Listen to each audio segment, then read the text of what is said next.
Good afternoon student. आज हम देखेंगे management of respiratory emergencies.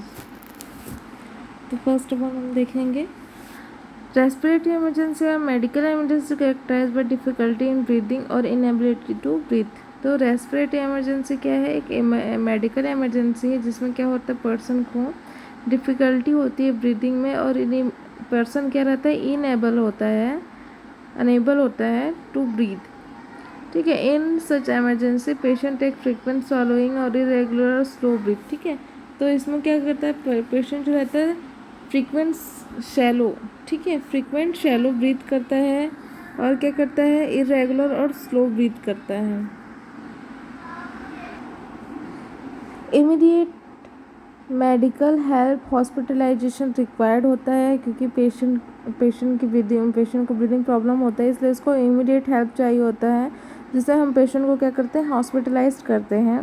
Patient is extremely agitated, जो पेशेंट रहता है वो एक्सट्रीमली एजिटेटेड रहता है। यहाँ पर एजिटेटेड का मीनिंग ये बता रहा है वो, क्योंकि वो ब्रीदिंग उसको प्रॉब्लम रहता है, तो पर्सन जो रहता है वो बहुत ज़्यादा घबराया हुआ रहता है। Can be fatal if not treated, अगर पर्सन को हम ट्रीट नहीं कर सके तो पेशेंट की डेथ होने के भी चांसेस होते हैं। तो इसका फिजियोलॉजी क्या है, इंस्पायरेशन और एक्सपायरेशन में देखिए, एक्टिव प्रोसेस में क्या होता है, चेस्ट कैविटी एक्सपांड होता है, इंट्राथोरेसिक प्रेशर उसमें क्या होता है, इंस्पायरेशन में फॉल होता है, air flow in until pressure equalize. तो इनहेलेशन में, इंस्पायरेशन में हम लोग क्या करते हैं, एयर को हम क्या लेते हैं। तो इसमें क्या होता है, हमारा चेस्ट प्रेशर क्या होता है, फॉल होता है और एयर तब तक अंदर आता है जब तक कि प्रेशर इक्वलाइज ना हो जाए। एक्सपायरेशन में क्या होता है कि चेस्ट का जो कैविटी होता है वो उसका साइज़ क्या होता है, डिक्रीज़ होता है और इंट्राथोरेसिक प्रेशर राइज होता है और एयर का फ्लो लंग्स के आउट तब तक होता है जब तक प्रेशर इक्वलाइज ना हो जाए।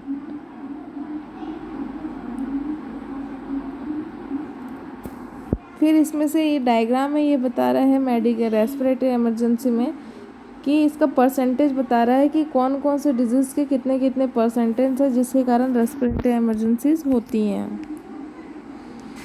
फिर कॉज ऑफ रेस्पिरेटरी इमरजेंसीज, तो फेलियर ऑफ वेंटिलेशन, डिफ्यूज़न और परफ्यूज़न। वेंटिलेशन में एयर इन और आउट होता है, डिफ्यूज़न में मूवमेंट ऑफ गैस होता है, परफ्यूज़न में मूवमेंट ऑफ ब्लड होता है।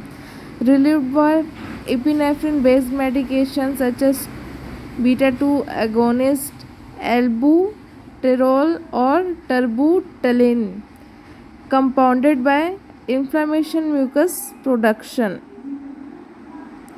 असेसमेंट में हम क्या देखेंगे, प्राइमरी असेसमेंट में हमको इमीडिएट जो क्या करना है, पेशेंट को थ्रेट हो रहा है ना, उसकी लाइफ का थ्रेटनिंग जो कंडीशन है उसको हमको क्या करना है, इमीडिएट आइडेंटिफाई करना है।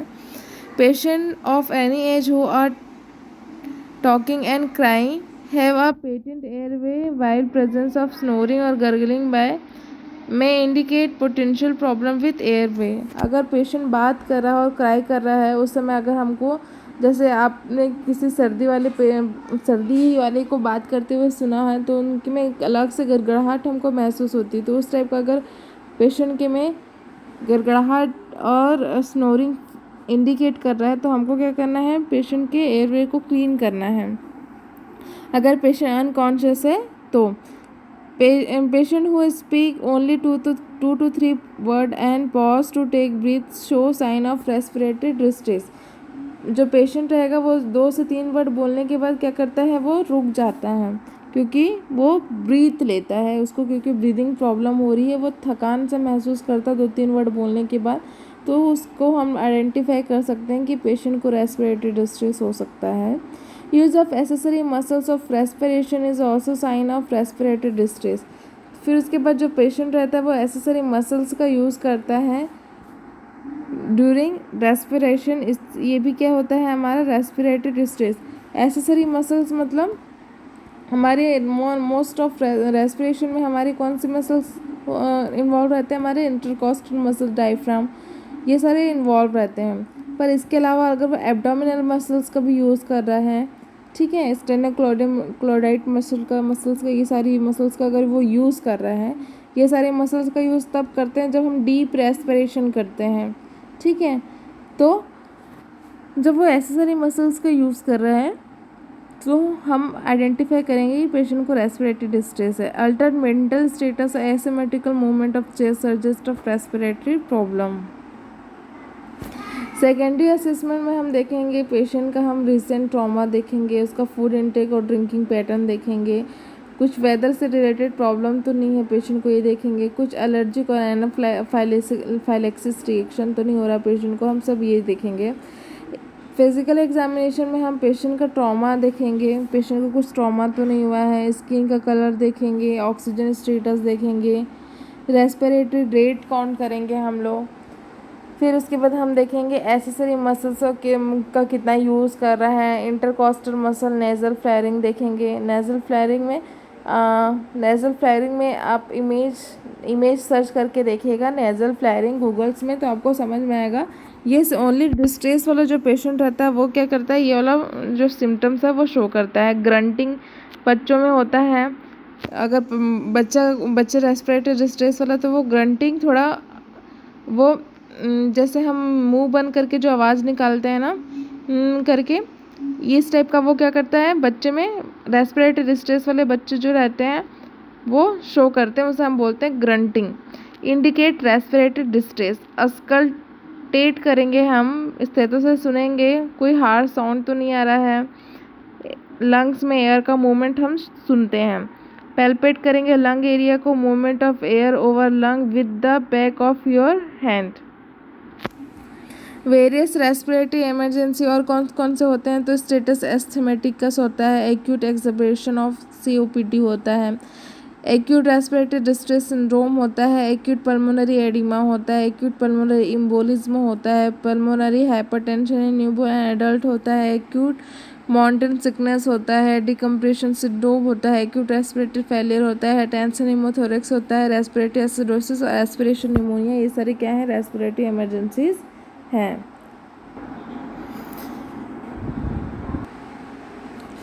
सो स्टूडेंट, आगे हम देखेंगे respiratory distress syndrome. Is formal known as hyaline membrane disease, life threatening lung disorder है ये, रिजल्टिंग इज अनडेवलप्ड और small insufficient level of pulmonary surfactant. Surfactant जो रहता है वो हमारे कहाँ रहता है, लंग्स में रहता है, जो लंग्स को कोलैप्स होने से प्रिवेंट करता है, ठीक है। तो जो प्रीमेच्योर बेबीज होते हैं ना, उनमें ये सरफेक्टेंट जो रहता है वो या तो प्रेजेंट नहीं होता है, या तो इनका जो अमाउंट रहता है वो सफिशिएंट नहीं रहता है, जिसके कारण क्या होता है उनमें रेस्पिरेटरी डिस्ट्रेस देखने को मिलता है। Respiratory distress is leading the cause of death in preterm infant, ठीक है। ये देखिए, ये जो लंग्स दिख रहा है इसमें जो लेफ्ट हैंड साइड में है उसमें सरफेक्टेंट है, जिसके कारण लंग्स कोलैप्स नहीं हो रहे हैं, पर इसमें राइट हैंड साइड में आप देख सकते हैं कि सरफेक्टेंट नहीं है, जिसके कारण लंग्स जो है वो कोलैप्स हो रहे हैं। उसमें आर्टरीज और जो वेन्स है उसमें क्या है, डीऑक्सीजनेटेड ब्लड दिख रहा है। कॉज क्या है, रेस्पिरेटरी डिस्ट्रेस सिंड्रोम, RDS का, प्रीमेच्योरिटी, मैटरनल डायबिटीज़, वेक्यूनियर aspiration syndrome, caesarean section, pulmonary cause जैसे कि congenital malformation, pneumonia, pleural effusion, diffusion of lungs, bleeding from lungs. Non pulmonary cause क्या है होता है, सेप्सिस होता है, exposure to cold, acute blood loss. Clinical feature में हम पेशेंट में क्या देख सकते हैं, टैकिपनिया मतलब वो जल्दी जल्दी सांस लेगा, लेबर्ड ब्रीदिंग मतलब उसको सांस लेने में बहुत ज़्यादा प्रॉब्लम होगा, ठीक है, बहुत मुश्किल से सांस लेगा। ऑडिबल एक्सपिरेटरी ग्रंटिंग, जब पेशेंट एक्सपायर करेगा तो हमें आवाज़ सुनाई देगा, ग्रंटिंग बोलते हैं उसे। इंटरकॉस्टल सबस्टेनल रिट्रैक्शन होगा, रिट्रैक्शन जैसे किसी को कोई बार बार जिसको ब्रीदिंग प्रॉब्लम हो रही है, रेस्पिरेटरी डिस्ट्रेस है, तो उसका जो वो रहता है ना, हमारे इंटरकॉस्टल वाला स्पेस रहता है या सबस्टेनल जो स्पेस रहता है, वहाँ पर क्या हो जाता है, डिप्रेशन आ जाता है, ठीक है। आप नेट में सर्च करके देखेंगे कि जो हम क्या बोलते हैं, रिट्रैक्शन सब एक्सटर्नल रिट्रैक्शन, अगर आप नेट में सर्च करके देखेंगे तो आप पिक्चर देख पाएंगे। नेजल फ्लेयरिंग हो जाएगा उसका, साइनोसिस और पेलर दिखेगा उसका, स्किन और फाइन रेस्पिरेटरी क्रैकर्स सुनाई देते हैं। पेशेंट को एपनिया होगा, फ्लैसिड होगा, ठीक है, जो हमारे चिक्स रहते हैं वो अंदर की ओर चले जाते हैं। अनरिस्पॉन्सिवनेस हो जाएगा उसमें, मॉडलिंग दिखेगा, डिमिनिश ब्रीदिंग साउंड दिखेगा, तो इसे हम बोलते हैं मॉडलिंग। देखो इसमें जो वाइट वाइट दिख रहा है ना, चकता चकता, ये इसमें ऑक्सीजन की कमी है बच्चे के में। In severe condition shock like state हो जाएगा। एक्सरे में हमको reticulogranular pattern known as a ground glass appearance होगा of the lung field that represent alveolar atelectasis, ठीक है। यहाँ पर देखिए, show a bronchogram and a reticulonodular shadowing throughout the lungs fields often termed ground glass appearance। हम लोग उसका patient का एबीजी देखेंगे, ब्लड पीएच लेवल देखेंगे, पार्शियल ऑक्सीजन का वॉल्यूम देखेंगे, ठीक है। ये कितना होना चाहिए, पार्शियल ऑक्सीजन वॉल्यूम जो रहता है वो 80 to 100 होना चाहिए, कार्बन डाइऑक्साइड 35 to 45 होना चाहिए। तो ये सारा चीज़ हम देखेंगे, पेशेंट का हिस्ट्री देखेंगे, उसका एक्सरे देखेंगे, उसका पल्स ऑक्सीमीटर देखेंगे, और हम क्या देखेंगे, शेक टेस्ट करेंगे, और हम क्या करेंगे, पेशेंट का लेसिथिन और स्फाइनोमाइलिन, हम लोग ये लंग्स में दो रहते हैं, LS रेशियो देखते हैं, जिसमें हम लोग क्या देखते हैं, अगर इनका रेशियो अगर कम रहता है ना तो पेशेंट को रेस्पिरेटरी डिस्ट्रेस सिंड्रोम होने के चांसेस होते हैं। ये मोस्टली न्यूबॉर्न्स में देखते हैं।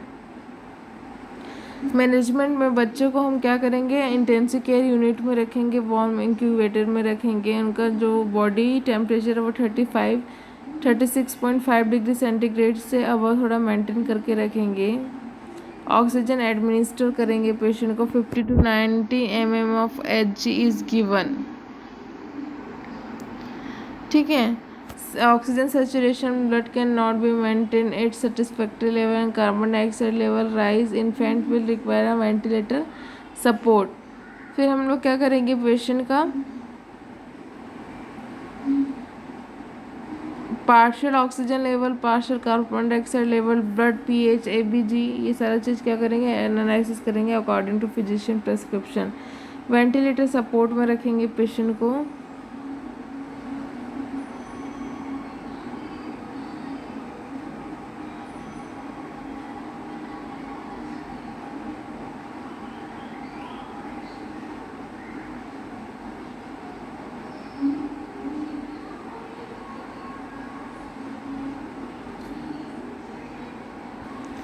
हम उसका न्यूट्रिशन हाइड्रेशन लेवल मेंटेन करके रखेंगे, आईवी फ्लूइड एडमिनिस्टर करेंगे, एसिड बेस बैलेंस करके रखेंगे। 24 आवर का हम लोग क्या करेंगे, उसको 3 to 8 MEQ पर kg में हम लोग क्या करेंगे, उसको सोडा बाइकार्ब लगाएंगे। अकॉर्डिंग टू फिजिशियन प्रेस्क्रिप्शन हम लोग क्या करते हैं, लगाते हैं। सर्फेक्टेंट थेरेपी देंगे पेशेंट को, ठीक है। ये हम किसको देते हैं, मोस्टली न्यूबॉर्न को देखते हैं। एडिक्वेट ऑक्सीजन वेंटिलेशन हम लोग क्या करेंगे और मॉनिटर करेंगे पेशेंट को, और हम लोग क्या करेंगे, और ये जो सर्फेक्टेंट का जो वो है वो पेशेंट के नीड के अकॉर्डिंग हम लोग उसको एडमिनिस्टर करते हैं।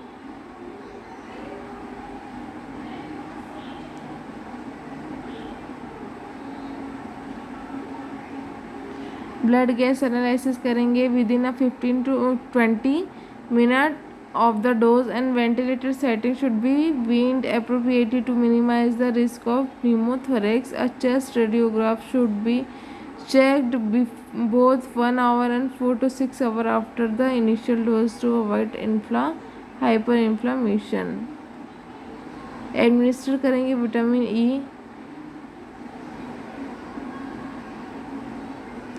नर्सिंग मैनेजमेंट में हम उसका हिस्ट्री लेंगे, सर्फेक्टेंट एडमिनिस्टर करेंगे। ब्रेन इंजरी देखेंगे और देखेंगे कि ineffective thermoregulation related to immature temperature regulation mechanism. हम पेशेंट का एयरवे क्लीन करेंगे, इंडोट्रेकियल ट्यूब लगाएंगे, सक्शनिंग करेंगे, O2 देंगे या फिर वेंटिलेटर लगाएंगे।